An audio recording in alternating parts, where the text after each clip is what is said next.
almost shows up like it really is. Almost, just not quite. So, there's the start of my day. I can't tell from here how close to being in it is. So, right up and look. If it's all the way in, it gets moved. If not, it gets sped up, and maybe I ride around the field and then come back and move it. Okay, there it is from the top of the hill. And yeah, that really is just about probably 95% of what it is.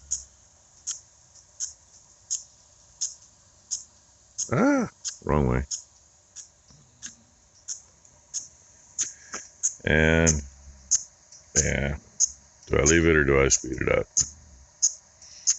It's close enough. It'll make part of the headlands if I speed it up anyway later. Well, that would be the feeder that I got the video of dumping the bale in yesterday. That one's been picked at a little bit. This one's been attacked. And yes, I know there's a little bit on the ground, but that's really not much compared to how much they've actually eaten. And when we look at the next one down here, you know, it's probably got about the same amount on the ground. Maybe a little less, but they haven't eaten as much out of it. Calves are enjoying that one though. But I think, yeah, that bale and the far bale, they were both off that last place that we did, had the canary grass. And that one, I think that might have been the first place we picked the oat bales up off of. Maybe not, maybe it was, I don't know. They all blend together. But, yeah, can't tell they're liking it anyway. They haven't had any oat hay for a long time anyway. And I sped the traveler up. Then I come back down and Bam Bam's strutting his stuff along there, talking to the girls on the other side of the fence. He's just showing off. He ain't really interested in them. So he had to yell at me when I went by, like, "Leave me alone, Dad." To which I told him, "I ain't worried about what you're doing. Just don't cross the fence. We're good."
you're gonna see me in. Hey, look at the same hill even. Yeah, we'll store this up here in the barn this year.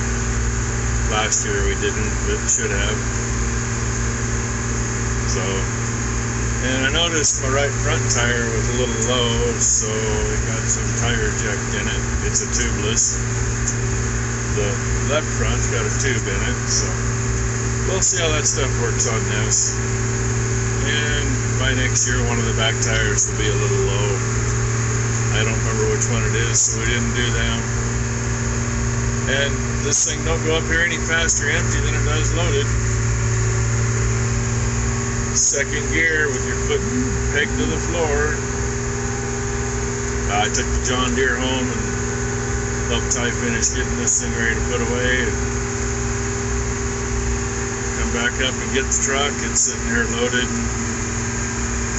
A little after 11 now. If I'd have brought the truck down instead of the tractor, I might have been a little after 10 o'clock when I got back, I guess, which wouldn't be bad because I left the farm at 8.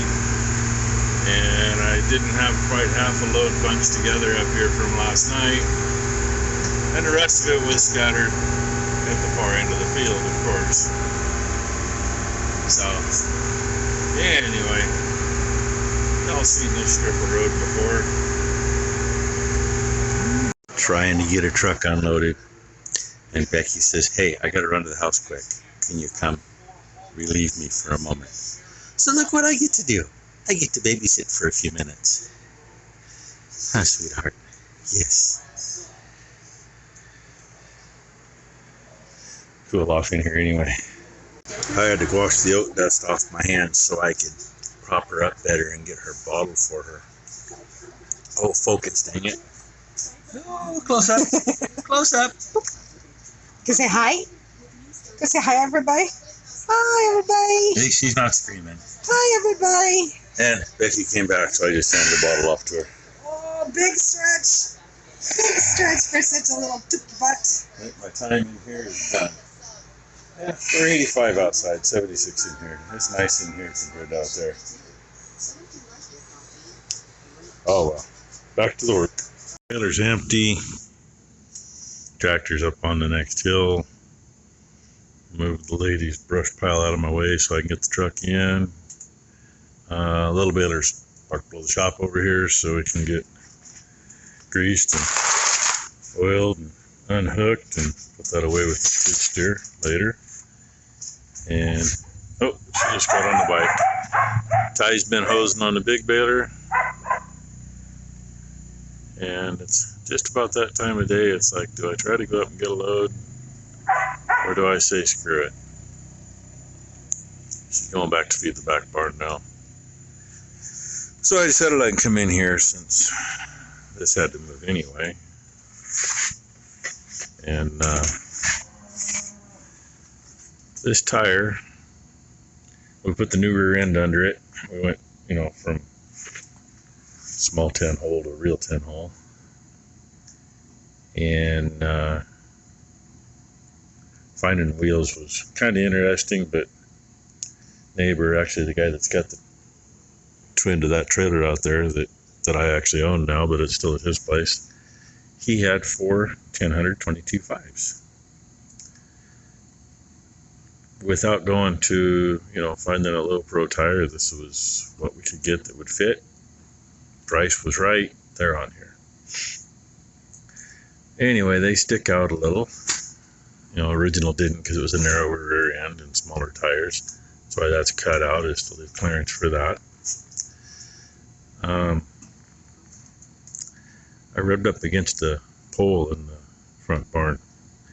Right when you go in the center opening, the first pole in from there, I rubbed that sucker hard, peeled the strip.